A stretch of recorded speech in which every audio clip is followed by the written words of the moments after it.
How are you guys? Thanks for watching the previous one. We are doing the second one live with Matt. Matt, are you there?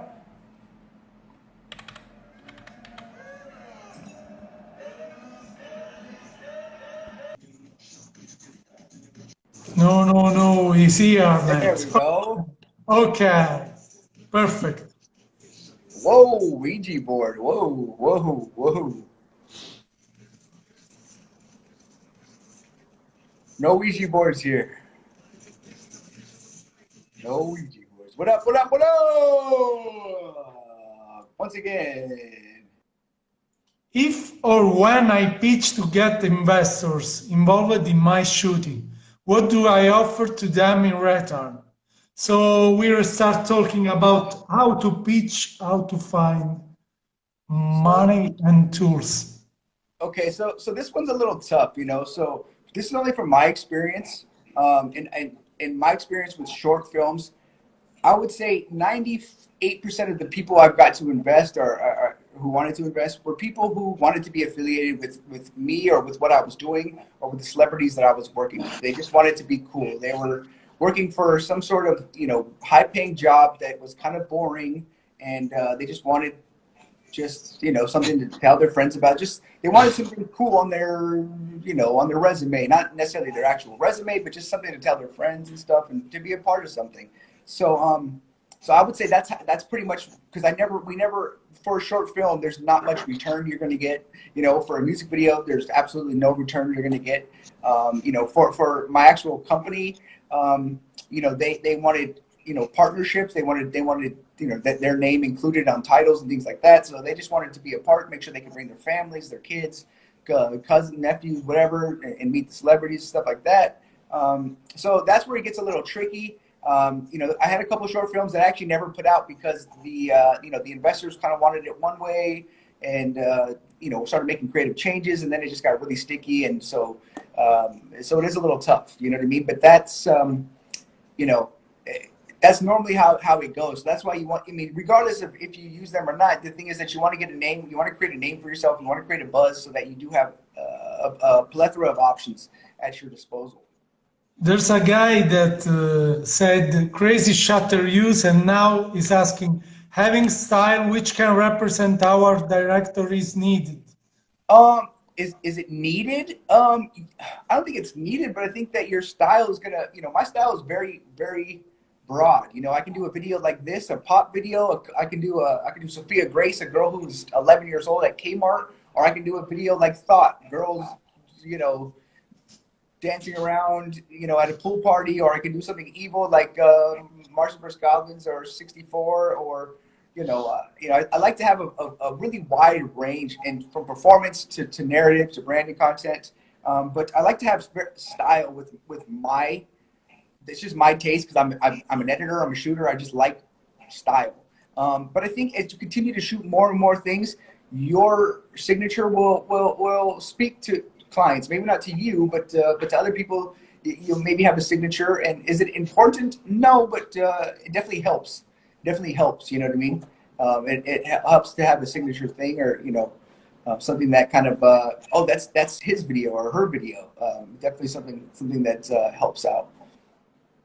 Yeah, Alexander, this is something we are doing now. So stay tuned and you can find every day a lot of stuff, learning pills like now with Matt. So only stay tuned.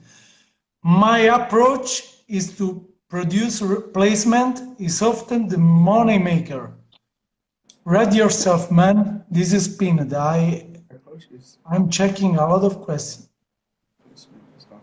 When do Okay. Yeah, yeah. The ROI of any music videos are often online views. So the thing is, product placement actually. So the way that it works with us normally, product placement will pay us directly. So prop movie money, or let's say who's this Energizer? They'll say Energizer will say here Matt Alonzo, you're shooting a video with YB and Namir. We'll give you $1,000, and we want you to show this flashlight with our logo for 5 seconds throughout the video, 3 seconds with the actual logo, and then they'll give you the actual money, whatever it is that you guys agree on. So, and then you can put that towards your budget, put it in your, you know, however it goes, right? So the view counts don't do anything for directors, and I haven't really met a director or really ever seen anybody collect royalties off those, because that goes to the label, to the songwriter, there's so many people involved in that. The director really gets paid the actual budget, whatever the budget is for the music video, 20 to, you know, I've shot videos for 10,000 all the way to you know, 250,000, and I've shot videos for $500, you know what I mean? But you never see any really residuals from anything from the view count, at least not on my end anyways. And that's kind of how it goes normally, you know what I mean? But the product placement will give you direct money for whatever it is that you guys agree on. Okay. Matt is amazing. Yeah, guys, he's amazing. You guys are This is the freaking amazing. We second hour. appreciate you so much. Fantastic. There's another one question pinned, and what does your key team look like? There's a lot of questions. What does my what? My What does your key team look like? Wait, the one that's pinned. When do you leave? No, it's another one. Yeah, yeah. Which one do you want me? Do you want me to answer when to leave a full-time Yeah, job? answer to the one pinned. The other one. Yeah. So, as if a lot of you guys probably know my story, you know, I was interning a lot during film school. I happened to get a full-time job making an absorbent amount of money. Even for today, it would be a really large amount of money. I was, you know, the head of production at this record company. You know, a small record company, ended up folding. But you know, I was the highest position. I was 22. I was like, I got paid a lot of money, but there was no creativity. I had the CEO come sit next to me and be like, yeah, do this, do that. And they just drove me crazy. Called my dad, and I ended up just walking out because I knew that there was something more for me. I was 22 years old.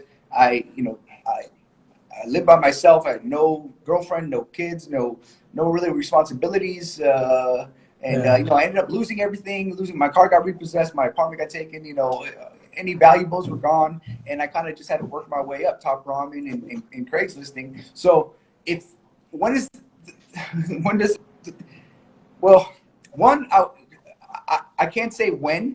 You'll know in your heart, but you also need to have some jobs lined up. You need to have some money put away, like I didn't. You know what I mean?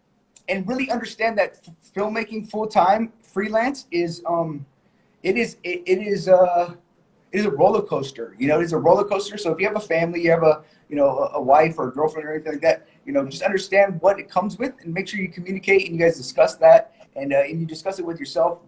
Life is going to be a complete 360. You know what I mean?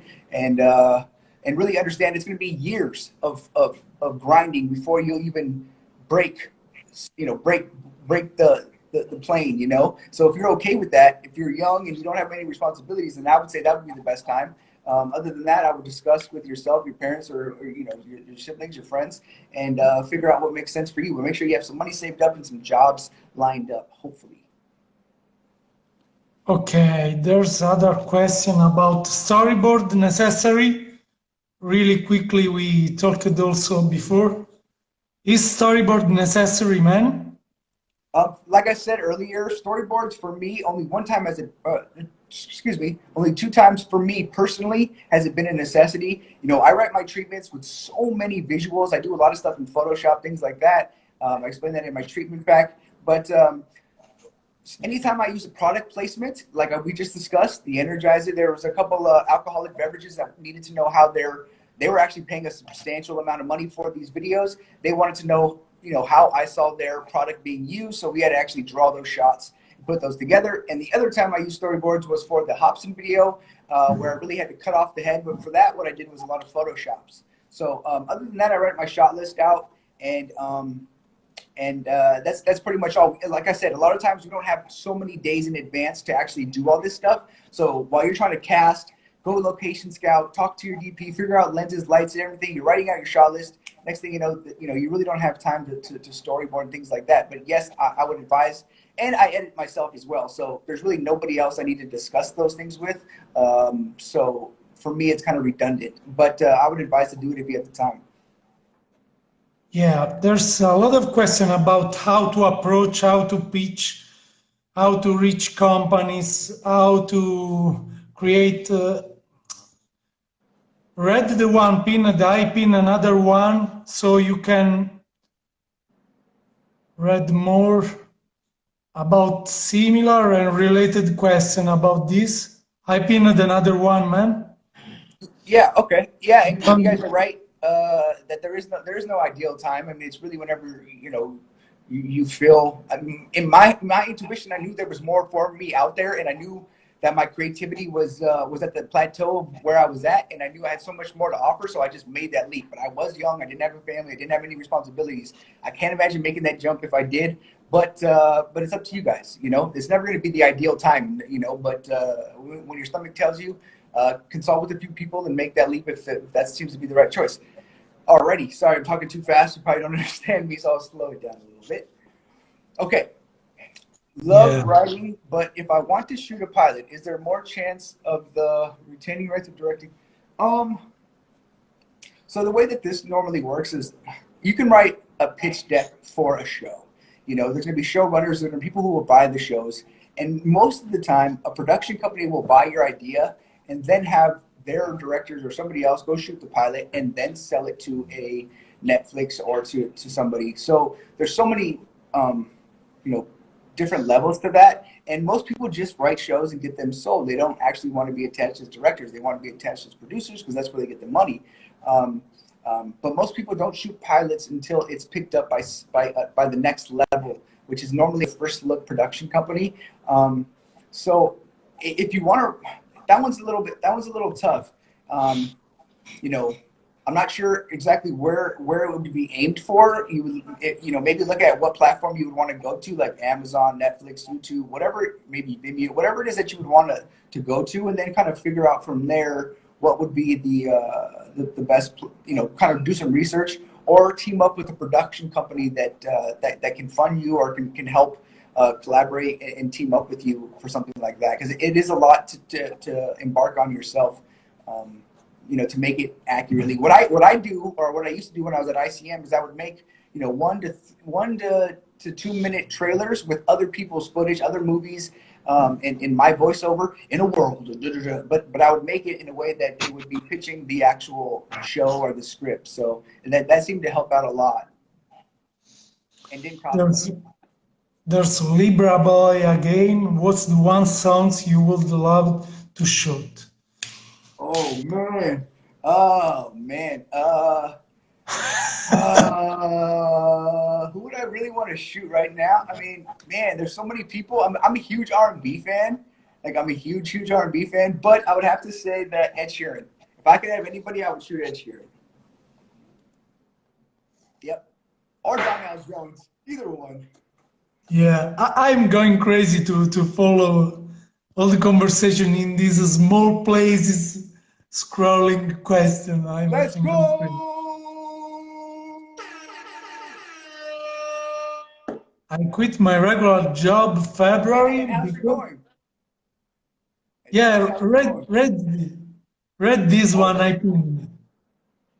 Do you pay for most of your lighting personally or do you rent? Okay, great question. So now she's freelancing. Congratulations to you, Duchess. And I hope it goes amazing. If you have any questions, you already know, hit me up. My fans only. I'm kidding. So normally it depends on the budget. You know what I mean? If the budget and the turnaround time, most of my label videos, things like that, these are videos are going to be 10, 15, and normally around 20 grand and up. Okay. And with them, yes, I'm gonna rent a. I'm gonna rent a. I always rent my cameras, or I'll lease them from Red. Got a great connection with Red. Shout out to Red Digital. Appreciate you guys. And my lighting comes from my gaffer, my grip, and my lighting truck. I mean, he brings everything, full, everything I could ask for. And if I have anything extra, he'll pick it up for me. If I'm shooting a video for a friend or just something that's like, interview relatively quick, then I have a set of some lights. Shout out to Lupo. I appreciate you guys so much. Lupo lighting is so freaking amazing. I Yeah, can't say I this can't say this enough about them. RGB effect. Products are great, and they're just like it reminds me of like talking to my next door neighbor, like somebody that cares for me and I care for them. So that goes a long way with me. I'm a small town guy, so I really appreciate that. The products are amazing. I have a couple of aperture lights. I did the aperture master class as well. So I have a nice little stack of lights, and I'll use those when I go out by myself, and I can shoot. I could shoot a full music video with what I have, no problem. So it just depends on the budget. But normally I rent all my stuff. Things change so rapidly that I don't want to be the one that keeps up with it. I don't mind paying a couple $100 out of the budget because it is a budget. That doesn't all go to me. You got to remember that you have a big budget. You have to pay for people eating. You have to pay for bathrooms. You have to pay for parking. You have to pay for paper plates, all the way down to costumes, to everything else. So yeah, we rent. I choose to rent most of my stuff because I can't keep up with the technology. I think the next one we have to do an editing session. One night Yeah, you are absolutely, also absolutely. one on-set session one time.